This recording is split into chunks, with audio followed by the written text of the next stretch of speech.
All right, everybody, welcome to the Locked On Avalanche podcast. It is Friday, which means we are hitting the road on our Locked On summer road trip. We're heading back to the home state today, and a little bit of a diversion here. We're not going to do a Locked On crossover with another Locked On show. We're doing it with Zach Pearson, right? From Yes, sir. Mile High, Bourbon, and Rye. He has his own podcast. This is going to be a fun one. We're going to do a lot of collaborations here with pairings and Bourbons and Avalanche players and Zach's history with the Avalanche. This is going to be all over the place. This is going to be a fun one. New episode of Locked On Avalanche starting right now. Your Locked On Avalanche, your daily podcast on the Colorado Avalanche. Part of the Locked On Podcast Network, your team every day.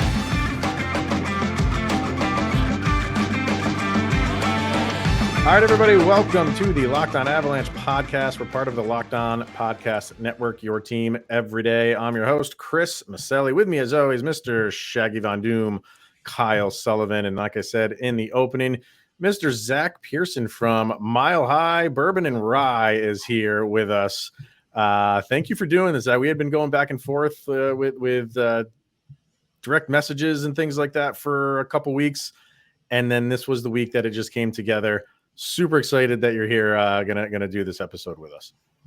Yeah, I'm extremely excited to be joining you guys. Thank you so much for having me. I've been listening for a long time and huge Avalanche fan, so this is awesome for me. Yeah, we're gonna get into all that stuff, but I threw your name out there, but why don't you throw out what you do? Because we connected through Twitter and just like you're interacting through that, but then you started your own podcast.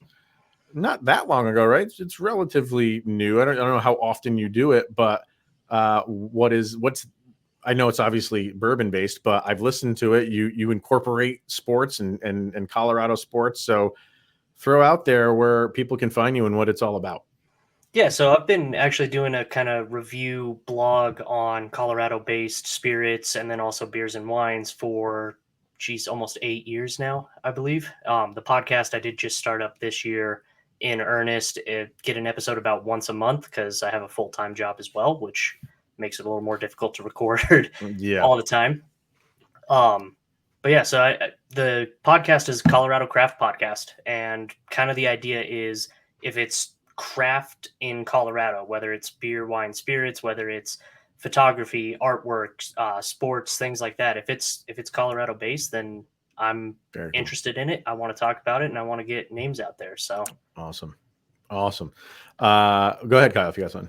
No, I find that fascinating. Do you go out there and look for that yourself? Is it like, how do you hear about all of the craft beers and like the art? And I love that you are paying it back to the Colorado area and really highlighting, because if you're not from around the Colorado area, you really don't think of like the craft beer and the art scene. Oh, it's booming there, man. Yeah, and and like to hear it being highlighted like that, like how do you go about acquiring and finding these leads to follow these stories? So a lot of it is social media is kind of how it started. I found a lot of different things off of there. I guess it is kind of just going out and experiencing it. We'll pick somewhere new to go visit. We did, for instance, a couple weeks ago, we did the release party for State 38's Colorado Day Bourbon, which is a once a year release that they do special finish specifically on August 1st for Colorado Day. And there was a couple of food trucks out front and everything like that. So I'll jot down names. I'll start learning those people. Bear Creek Distillery does First Fridays. And so they've got local artists that come out. They do local musicians and stuff. Actually, for my podcast, I reached out to a band called Roma Ransom. It's a duo out of Colorado Springs, I believe. And they were playing at Talnua Distillery's St. Patrick's Day Festival. Loved their music, started listening to them. And so reached out to them and said, hey, you're Colorado based. It'd be perfect. Would you guys want to record something to throw on the intro of my show? And sure enough, we got it done. So perfect. It's just, going out, meeting people, talking to people. And that's cool. I love that. It's like an all-inclusive, it's like a one-stop shop for anything like Colorado based. That's awesome. I love it. We'll get into the specifically bourbon. Ooh. Oh, lost him there. Yeah, Chris is frozen for a second. I'm curious. Again with the Type of art stuff and aspect. whiskey There stuff he later is. on. Here we are. Here. No, all right. Because what I was going to say was we can. I want to get to the bourbon and whiskey stuff a little bit later. But what I want to start with is obviously like Avalanche stuff, right? Yeah. So, what is your history with the Avs? And we'll get into specifics in terms of like favorite players and things like that. But where does hockey rank for you? I know you're a Colorado sports fan. Are the Broncos, because they're the Broncos and it's the NFL, the all massive NFL, or is hockey, because you're interactive a lot on social media with us and with just the Avalanche in general. So is hockey like a number one sport for you? I would say hockey's probably number one. There we go. Football is definitely got a deep grained in me for sure, as it does. And growing up, but I mean, I can't honestly say that I remember the Avalanche starting in Colorado because I was 5, but Okay. So it was growing up with them. It's the whole era. I got to watch all those guys play. I still have vivid memories of the 2000-2001 Cup final with the songs on the radio. The Devils came down to Denver and they were looking for a cup to steal. So I still remember that one real well. I mean, it's all those things are just kind of ingrained growing up in it. Football's a very close second, I would say. Then the rest of them is more just, I always root for Colorado teams, but I don't follow them quite as closely. I mean, was thrilled when the Nuggets won this year, but I would not be able to claim myself as a longtime fan. I'm with you on that one. Yeah. NBA's just never done it it did back in the 90s, like when I was like a teenager, and like to me that was like loved like some of those matchups, but as time has gone on, I don't know, just the NBA has kind of lost its appeal to me. So it seems like we're kind of on the same like wavelength here with Avs are, clear cut number one, and then Broncos are right there. And then, you root for the other teams. And if they do well, I have no problem admitting I'm a fair weather fan if the Rockies are doing well and the Nuggets are doing well. But other than that, I really don't keep up with them. But at least, even though you were only 5 when the Avalanche moved to town, you could say I've been here for all of the championships. Nobody since day one. Yeah. Yep. And I like that, like, of course, the Avalanche are number one. You're starting off right there, but you talked about being 5 when the Avalanche came to be. Like, what was it like growing up around like the golden era of the Avalanche with the Sakic, Forsberg, Waugh years? Like, was it kind of just the buzz around everybody into the Avalanche, or was there just like a moment that secured you in your fandom for the Avalanche? I would actually say so. My stepfather's name is Patrick, and then I found out that Patrick Waugh's name is Patrick when I'm like, I think I was probably 7 is when I really remember this. And I was like, hey, you have the same name. This guy has to be awesome. He's got to be the best. And so like from that moment on, before I even knew what goaltending was, I was like, he's the best goalie that ever was. And that kind of just, I've always had that piece there because my 7-year-old brain was, oh, well, they both are great if they have the same name. So clearly this guy's got to be a good goaltender. Just so happens, Yep. one of the best that ever was. So is it, well, I want to hear from you in terms of like who, players, like you mentioned Waugh, and I want to get into kind of guys that you really kind of follow back then and now. We'll do that in a second. But first we're going to hear from FanDuel and FanDuel.com. And football season, we mentioned the Broncos, it's right around the corner. And those poor Broncos, it seems like the injury bug has leapt over to them. It really hasn't leapt over to it's stayed around. It never left. It's been with the Avalanche for a couple of years, and now it's infested the Denver Broncos as well before the season even starts. So here we go again with the Broncos. But right now over at FanDuel, you can bet on a Super Bowl winner, and you get bonus bets every time they win in the regular season. So you pick any team. If you want to pick the Broncos, feel free to win the Super Bowl. You get bonus bets for every victory, and you can use those bonus bets on the spread, player props, over-unders, if more Bronco players are going to get injured, probably if you want to do that. How are you feeling this year, Zach, for the Bronco season, despite all the injuries? I'm more optimistic than I was at the end of last season.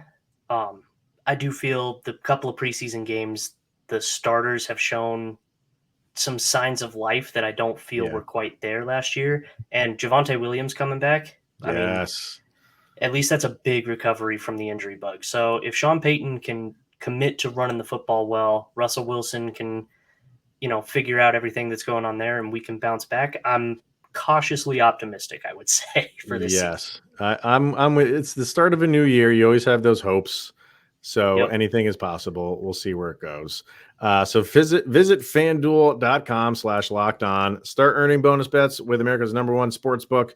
Once again, it's fanduel.com/lockedon. All right, Zach, you mentioned Patrick Waugh. Why don't we stay in that era? Are there other, is he your favorite of all time back then? Or are you still in the Sakic and Forsberg camp? Maybe somebody like a Claude Lemieux or something like that. Like, who are you guys when you think back to that era? Even though you were younger, you still gravitate towards players. Who were they for you? It definitely was Waugh. Anytime we played pickup games, I've played roller hockey. Everything I've done, I play goaltender, so that definitely just kind of stuck with me there. So it probably is Waugh. I was thrilled to be able to go see that alumni game at Coors Field. Oh, you went to that? I never actually got to go to a game while they were playing for real. So I only watched them on TV. So, the human highlight reel that was Sakic and Forsberg through that whole era. I gravitate towards those same guys. I would say Hayduke is another one that I really was a huge fan of. I actually have his signature on a jersey. So he's one I'm a big fan of as well. It's just, I don't think there's any like kind of off the regular path guys for me because I was just probably a little too young to know many of the guys. Yeah. None like the Huey Krupps of the mid 90s. Valeri Kaminsky. Yeah. I was going to say Kaminsky actually, but I didn't know him well enough. I know his name, but that's about it. What did you go to just the alumni game or did you go to the actual game too? No, just the alumni game. Okay.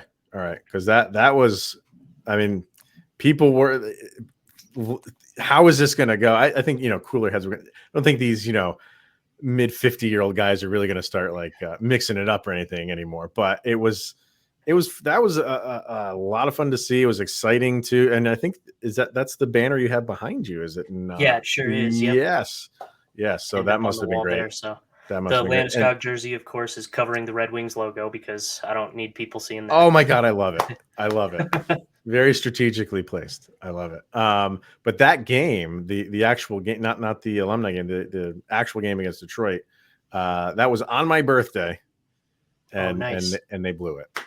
Yep, they gave up a goal. Like I think there was like less than a minute left when they gave up a game tying goal and then lost it in overtime, if my memory serves me correctly. But that sounds right. Yeah. I remember they won the alumni game, and I was like, that bodes well for the next day, and then it did not. They struggle with these outdoor games. They lost that one. The Air Force game, traffic was a nightmare.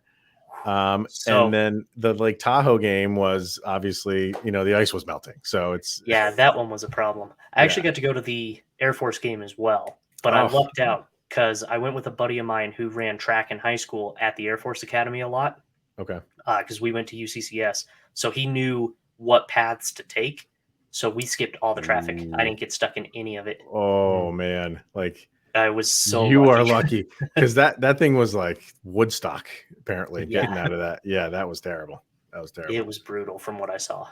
Yeah, and I love that one of the getting to be there for that alumni game, not getting to really, like you mentioned, like being like 5 and 7 during like the heyday, and like you get to enjoy being there in that moment. That was I was living in Alabama at the time of that alumni game. That was the first game I actually pirated just to get a glimpse of that game because I had 2 small kids at the time. I wanted them to see Waugh, Sakic, and Forsberg. So I like that that was a big moment to you just to get to see them. And I think we take that for granted a lot with these alumni games. Kind of roll your eyes, but it means a lot to a lot of people.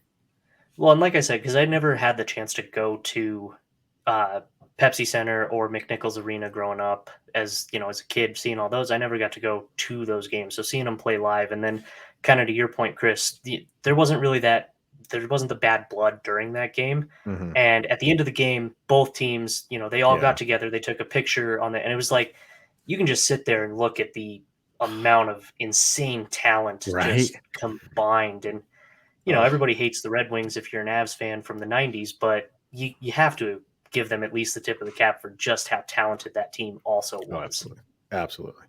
Kyle incriminated himself with the piracy comment there, but I think the statute of limitations is probably passed. Yeah, we're almost at like a decade since that game. I think I'm fine. Yeah. I think you're good. I think you're okay. How often do you go now, Zach? Like, are you a season ticket holder or anything, or do you go? How often during the season do you go? We go probably 6-7 games a year. Sometimes more, sometimes less. I have a couple of friends that have season tickets, and sometimes they'll, I can't go to this game. Would you like to buy them off me for face value? Like, yeah, absolutely, I will. So we go to a handful of them. I made sure that we made it to opening night last year. That was beautiful. That was expensive, but worth it. I mean, that one was just cool. You get to see Landeskog out on the ice before he disappeared for the season. Yeah. You get blanking on his name from Blink-182 out there leading the song for everybody. Was it Hoppus? I think Hoppus was yeah, out there. Yeah, I think it was Hoppus. Yeah. DeLong wasn't with them yet. No, that's right. No, not yet. They were just about ready to start touring and stuff. Yeah, but so and even had Jack Johnson out there in the Blackhawks uniform with the skates guys. over with the Avs. Yep. Yeah, it was such a cool moment, and that was one. Kind of to your point, Kyle. I had my daughter with me for that one. And so I was like, this is one that I think she's got to be able to experience something like this. Yeah. It was way cool to do. Heck, she's got better Avs experiences than I do. She's skated with Hayduke and John Michael Lyles. She's played on then Pepsi Center's ice. I mean, she's gotten the whole deal. So I was going to ask you I was going to go in that route of just, favorite Avalanche memories. We should get her on the episode instead, like see what she's got. But what whether you were there or not, just, stuff like, that you've witnessed of the Avs, whether it's the cup victories or whatever they may be, just a random one that sticks out, like, man, that was great. Like some Makar goal or something like that. But what's kind of like your favorite Avalanche memories? I mean, my all-time is probably going to be a little bit of a cop-out answer, but it's hard to beat any moment than Joe Sakic handing the cup to Ray Bourque. Yeah, dude. Like even at 10, I was like, I just knew that moment, the weight of that moment was ridiculous. But apart from that super obvious answer, man, the goal, Cale Makar against the Blackhawks, takes the puck behind the net, makes the stop on the dime, blows up the guy's ankles, backhands it in, wins the game. It was such a ridiculous play. Makar is just so it's unreal to me, because when Nathan McKinnon got drafted, I was all kinds of excited. He wins the Calder that year, like everything following him. I've been a huge McKinnon fan since the moment he got drafted. When we lost that draft lottery and ended up picking 4, I was like, man, I can't believe after such a rough season, we have to have the 4th pick. And then Cale Makar is a name that I wasn't familiar enough with. And they're like, no, watch this guy in college. So I started watching him playing at Boston. And I'm like, okay, when he comes and plays with us, this is going to be a huge deal. And so we were watching the game at home. It was my wife, my daughter, and I were watching the Calgary game that he started, his first game with the Avs. And he comes out, and I'm like, you guys, you got to watch this kid, because this is going to be unreal. That he's going to do something amazing, because that's all that he's done through college. And sure enough, first shot, scores a goal. They win that game. It was like, yep, this is the start. This is a good feeling. And then when they won the cup, watching man, who had it that tripped on the ice and dented it right away? Was it Lehkonen?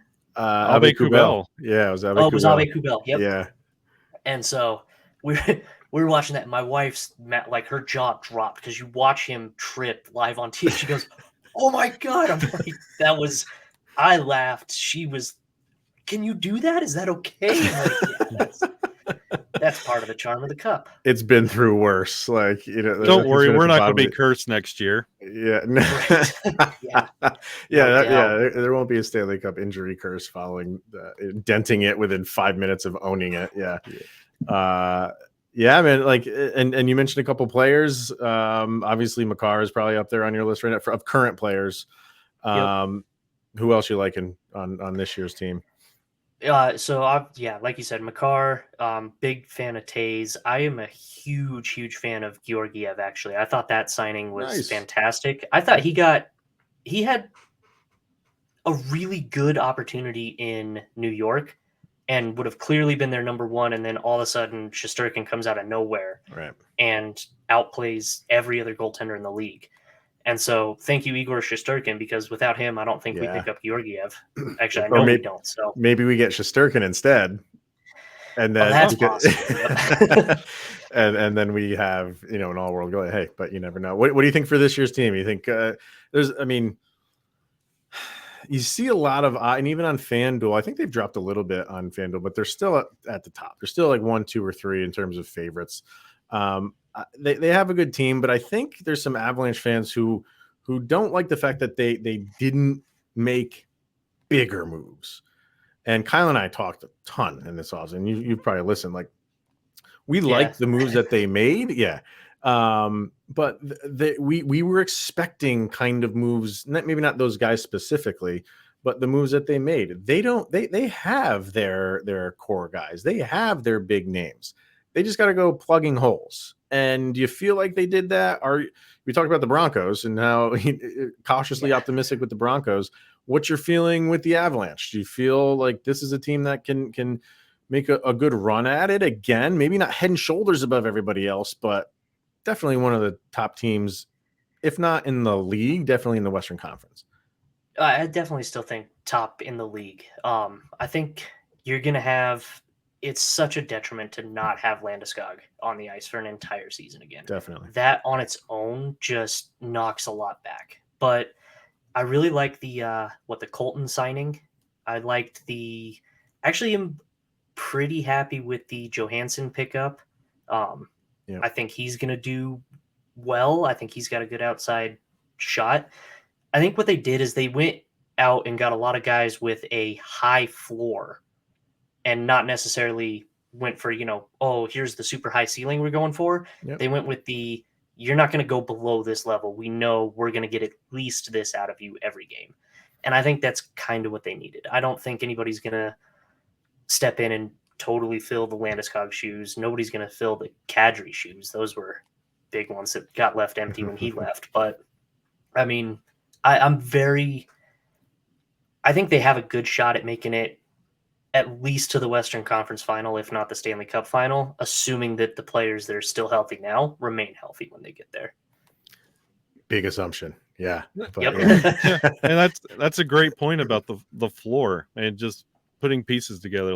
That's a really good point that you bring up there. They know where, even on their worst night, where they'll be, and that's still an addition to the roster. So that's a great point. Yeah. So let's jump into some bourbon talk and some whatever we got. Bourbon, whiskey.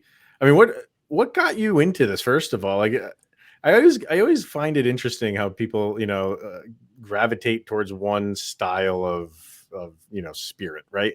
And because in the beginning, like nobody's going to try bourbon for the first time and be like, that tastes great. Like, right. Most alcohol is like acquired tastes, right? Even with like your watered down, Bud Lights and Budweiser, like the first time anybody tries that, it's like, oh, this is disgusting. But it's like broccoli. You try it for like 10 times and wow, this stuff's actually pretty good. Eventually, yeah. How did it start for you? Just getting in, because bourbon seems to be your thing. What was it? What got you into it? Who got you into it? What's your history with that? So actually, before I jumped careers post-COVID, I spent 11 years working for a big liquor store in Colorado. And I did basically everything around the store, became general manager by the end of the career, ran everything in it. And so you kind of start to get to experiment with a heck of a lot more stuff as that goes on. So I actually remember the big kind of push into whiskey being what I wanted to do is at the time, a little essentially no name, again, at the time, because they're a big name now, company comes in, Law's Whiskey House. And they say, we're doing this. It was one of the former distillers at Stranahan's, broke off. He decided to do his own distillery. And he poured this, and it was actually, I was kind of getting into the whiskeys and the aged spirits and everything at that point anyway. And this is actually a big reason why I did the Colorado specific is I took a sip of it, and it was young. It was very young when we tried it, but there was so much going on. There was a lot more depth than other young whiskeys that I had. There was a lot more. It's like, I know that this guy's really putting his time and effort into it. And so I went down, I did the tour at the distillery. I talked to the guys. I started, really interacting with them. And the more you learn about the process and how much these guys really put into it, it's amazing. And so it just sort of, I guess, spiraled from there. Really? And what's your, because like I said, we'll get to like these fun pairings that we're going to do in a second, but you always hear of like food pairings with like wine or even beer and stuff like that. I mean, you can do that with bourbons, but I want to ask you, like, do you have like a game day ritual? Like, with every like Avalanche game you watch, do you have a glass of something with you while you're watching a game, or depends on who they're playing? Like, I'm fascinated with this stuff. So what's your rituals here? It has to be a Colorado. No matter what it is, it's got to be made in Colorado. So okay. I don't necessarily stick whiskey. Sometimes it'll be wine. Sometimes it'll be beer. And then I grabbed, when they started the Stanley Cup run against the Predators, I'd won a ticket to that first game that they just blew the Predators out of the water. Okay. And at Ball Arena, I went up and I got a Breckenridge Avalanche because they just had the cans right there. Yeah. And I was like, you know what? This sounds great. I don't want like a Coors Light today. I want something a little bit more.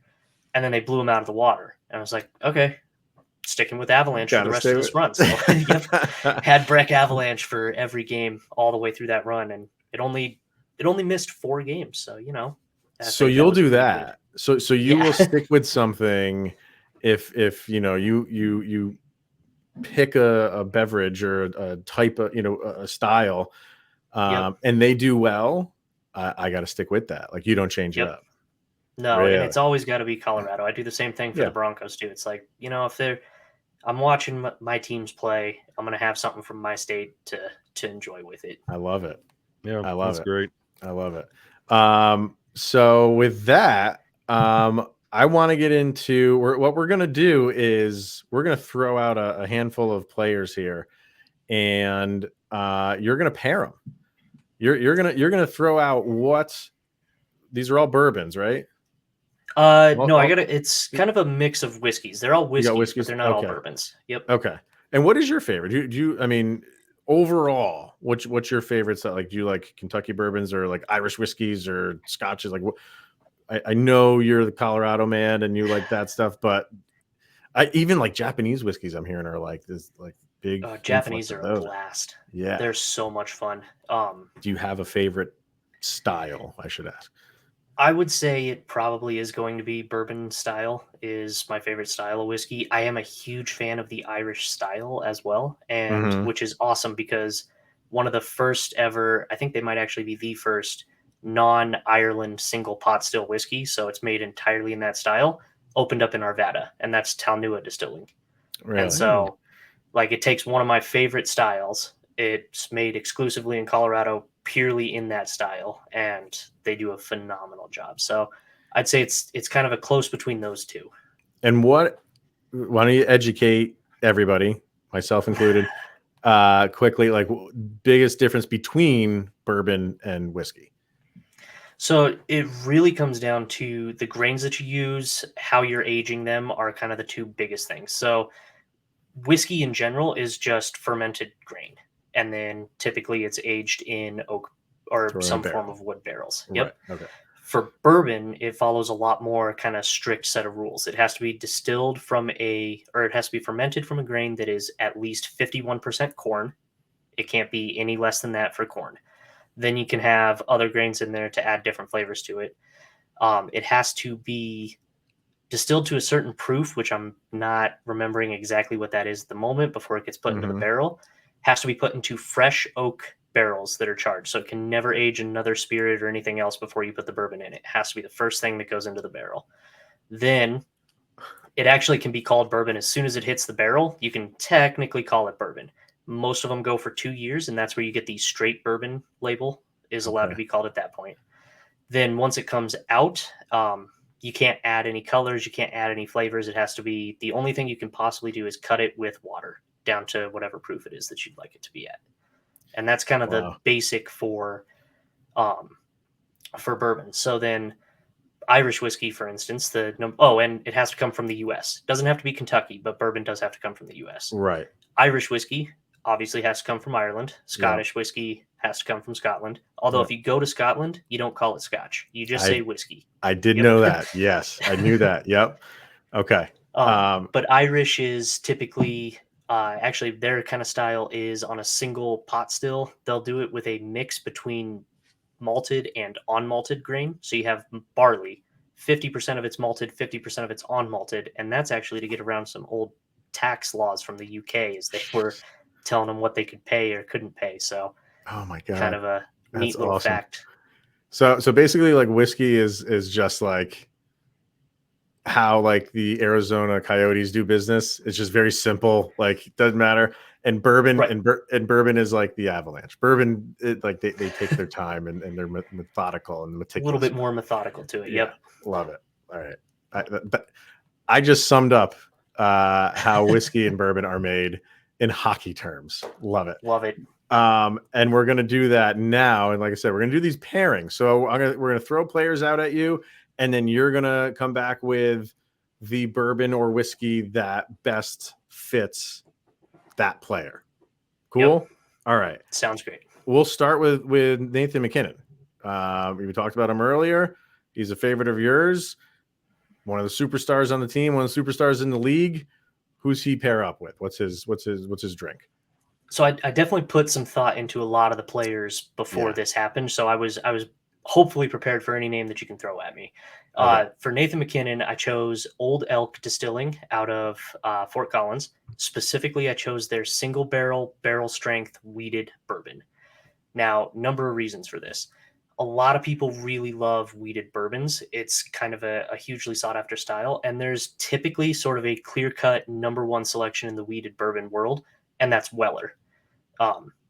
It's very sought after. It's hard to get a hold of. In my opinion, I would put the Old Elk single barrel wheated barrel strength up against the Weller full proof. I think it's literally just as good. I think it's got just as much complexity, just as much depth. And I think it does everything exactly right, much in the same way that I'd put Nathan McKinnon up against a Connor McDavid for the best in the league. Oh, I love it. Oh, keep going. So then I also would say it has a lot of very great qualities. It's very well put together. It's honestly, it even kind of has a sort of like classy and gentlemanly feel, but it is also a barrel strength. So it'll win the Lady Bing, but if you're not careful, it'll throw its helmet at you as well. This is brilliant. Oh, that is fantastic. And what is that like? I'm looking at like 60-ish, 70-ish a bottle, or am I looking at right around that point? Right. Yep. Okay. All right. Not that the price matters, but that's a brilliant description. That's perfect. What do you got, Kyle? Why don't you lay on me something that pairs well as for Cale Makar? Yeah. For Cale Makar. All right. See, I had a really good one for this one, and I was hoping you'd do this because I actually have the bottle for this one too. All right. So this one, I went Distillery 291, and I'll flip around to show the front label in a moment. So Distillery 291 in kind of general terms is still relatively new to the distilling scene. They're still, in relative terms, brand new, much like Cale Makar. Also like Cale Makar, they win a ridiculous amount of awards and medals. They're constantly taking home first prize at different World Whiskeys Awards, San Francisco World Spirits Comp, all of these things. This particular one that I chose is extremely complex. There's a lot of depth to it. It's also very high proof, high octane. So, it goes quick, it goes fast, but it gives you all of that subtlety that if you just take a sip and you're not really paying attention, you'll totally miss all the little stuff that it does well underneath. And then I'll flip the label finally, because much in the same way that Seattle labeled Cale Makar, it has the bad guy label on it as well. Oh man, so you're nailing these, man. This is great. And I'm looking that one up too. That's about $100 bottle, right? Yeah, that one is definitely a little bit more expensive. The bad guy, like I said, it's high proof. The other cool thing with 291, all of their stuff is aged with aspen staves, so it gives it an even more Colorado flavor. And hopefully Cale Makar's Colorado forever. So yes, right. And you said earlier about when comparing like whiskeys and bourbons, like the water plays a key, and that's got to be something coming from Colorado. The Coors Light pushes that all the time. They're water, so that it probably gives Colorado bourbons and whiskeys maybe a little bit distinct taste. I do think the Rocky Mountain water does play a part, even if it's like, because at this point you can filter everything down to however you'd like the water to be. Yeah. But there's that knowledge of where it comes from. I think even just through your own power of your brain adds to the flavor. All right. Oh, that's so good. Bad guy. That's so good. All right, let's go back a little bit. We mentioned him as well a little bit earlier. Ray Bourque. I figured let's throw Bourque out there. I just feel like Bourque's bourbon, it has a good rolls off the tongue, but yeah, he's also just that guy that anytime the Stanley Cup finals come around and they're doing a montage, he's there. It's just one of those classic guys. So I figured Ray Bourque would be a nice one to get a pairing with. So I'm actually going Irish style for this one, and I'm pulling the Talnua. And so here's some of the reasons. The Talnua one that I chose is called their Heritage Select. Not the least of which of the reasons for this is half of it is distilled here in Colorado. The other half of this blend is made in Ireland. They hand select what they want and then bring it in. So they went out, they already have a great product, and then they're like, what can we add to this to just push it over the top? What can we do to really give this that next? So they brought in from external, much in the same way Ray Bourque comes in and helps the Avs get over the top to win the cup. Oh, man. Again, lots of great things done. There's a lot of great notes to it. It's not as high proof as the other two, not quite as high octane, but it does everything exactly the way that you want it to be for an Irish whiskey. It is phenomenal, and I thought that was a perfect kind of pair for Ray Bourque. So they can call that Irish whiskey, though, even though not all of it is made over there? No, they call it their Heritage Select, so it's blended with an Irish whiskey. Gotcha. Or an Irish distillate. But, it's not labeled Irish whiskey. It's Irish style. And Talnua's big thing is, it's distinctly American, but also Irish. And I mean, that definitely. I love how you're pulling from the Irish and where did Ray Bourque play? Boston. Yep. Big Irish community over there. Like, nailed it. Oh, that's so good. All right, and that one is the reason I'm bringing up prices. I just want to see how much in total this would be if everybody bought this thing. See if we can stick under the salary cap. Yeah. Was that about a $50 bottle? Yeah, I think it's somewhere right in that range. All right. Okay. So we're sitting at about $240. We're right around there. Yep. Keep it going, Kyle. How about the face that runs the place? As long as the logo's been around, this man has been around. Super Joe Sakic. Perfect. Another one that I actually did go ahead and I have the bottle here and I was ready for it. So for Joe Sakic is the original Avalanche. Like, that is the OG face for the Avalanche logo. The original distillery in Colorado, Stranahan's Whiskey. It's the original. So very first distillery to open up in the state. They've been doing it the longest. This particular bottle is the Mountain Angel. It is a 10-year aged single malt whiskey. So single malt being kind of that Scottish style, but there's no peat or smoke to it. You're going to get a lot of kind of roasted malty notes, a little bit of chocolate kind of to it and everything like that. It's very sweet. reason I chose the Mountain Angel is this might actually, it has a strong argument for my favorite whiskey of all time, much in the same way that Joe Sakic has a solid argument for my favorite player of all time. There you go. It does everything great, and Joe has continued to elevate as he has aged, much in the same way that the 10-year Stranahan's has. Their product has been consistently good, and as it's gotten older, they just keep showing that they've got more and more to them. Fits perfectly. Brilliant. That's a perfect match right there. I love this. I'm looking at that one's up there, man. That could be the most expensive bottle. That's about 120 or so. And it's not really easily available. It's a difficult one to find. Is it really? Which fits, because you're not going to find a lot of Joe Sakics in the world. Zinger. Perfect. Crushing these, man. All right, we got a couple more. We got to go behind the bench. And I mean, if you were to tell me that, like, who do you think is a bourbon drinker or whiskey drinker on the Avalanche, I'd probably not pick a player on the ice and pick the guy on the bench in Jared Bednar. I just feel the guy look like the guy, and even during the parade, like he's got the cigar in his hand. He just seems to me like this calm, cool. He is calm, cool, collected cat. 100%. And bourbon just I can only imagine he's probably has like a bourbon cellar that probably rivals anything. Fully believe that he does. So he's one I put some thought into as well, because he's the coach that I definitely know the most for sure. So we're going with Law's Whiskey House for that one. The very first reason that I chose Law's Whiskey is you can see their packaging is a lot different. They got that square bottle. It's very neat. It's very put together. It is the suit behind the bench. It is exactly that. It is an extremely attractive product. When you're walking down a liquor store aisle, you see that it stands out against everything else. There's no question. You're like, all right, I see this bottle. It stands out right there. I did the cognac finished is the one that I chose, which is a limited release from them. It's the reason I did that is because it's very clearly very well put together. The cognac adds kind of a layer of sophistication, and Laws has printed on the wall at their distillery, there are no shortcuts. And I thought their approach is exactly how I would expect Jared Bednar to.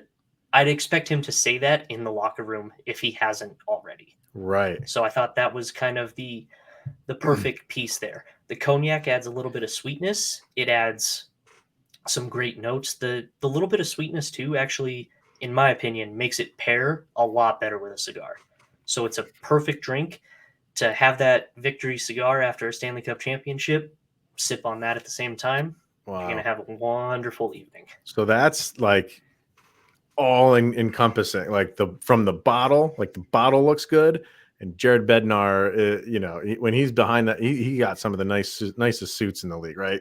So that man is well put together. He is, right. Like, so from the bottle standpoint, and even it being a square, some people think that Jared Bednar maybe is a square. He's very it matches his jawline. It does that, right? Well, he's not exciting. What was it that they called him? Like Ken before doll. the Stanley Cup run? Yeah, the Ken doll. He's just yep. But even like the product itself or the company itself, what'd you say? No shortcuts or something like that. There are no shortcuts. Yep. Man, that's perfect. Perfect, man. These are great. All right, we got one more, and this is going to be kind of all. This one here is all encompassing. What do you got, Kyle? Yeah, this one we've talked about. All these pairings, they all have to do with the Avalanche. What would you pair that matches with the current state of the Colorado Avalanche as a whole? Like this team. There's only one answer that I could think of that was correct for this. So when the Avalanche won the Cup, the end of the 22 season, they come back to Colorado. They're looking for a place to have their little victory party. They're calling around all the bars. Colorado went nuts for that championship. All the bars are sold out. There's nowhere that can host this entire team and have enough drinks for them. So they reach out to Mile High Spirits downtown. Mile High Spirits Distillery. I mean, you're a distillery. You have plenty of drinks on hand for sure. So they reach out. They decide that they're going to have their party there. They show up. whole place is just rocking from what I heard. It closed off to the public, obviously, but just an absolute blast of a party. While they're there, a bunch of the players get together and they selected a barrel. Mile High Spirits bottled that barrel for them, gave them all the bottles, and then you got one? Ended up releasing the Ooh. Champion Select, and we'll kind of move that closer. Oh, it's got the champions Yep. on. It's got this right here. Oh man.